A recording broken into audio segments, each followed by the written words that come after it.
Welcome to our channel. If you're setting up a Shipt shopper account and need to complete verification, follow these quick steps to get approved. Step 1. Download the Shipt shopper app from the App Store or Google Play Store and create a shopper account. Step 2.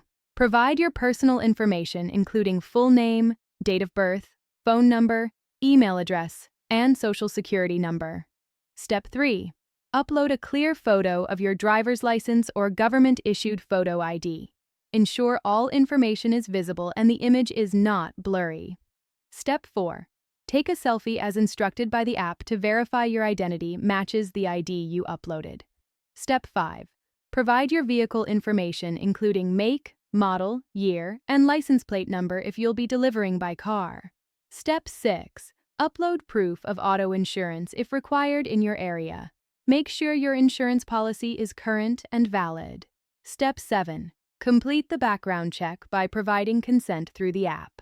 This typically takes 1 to 5 business days to process. Step 8. Watch all required training videos and complete quizzes about shopping best practices, customer service, and food safety. Step 9. Wait for approval notification.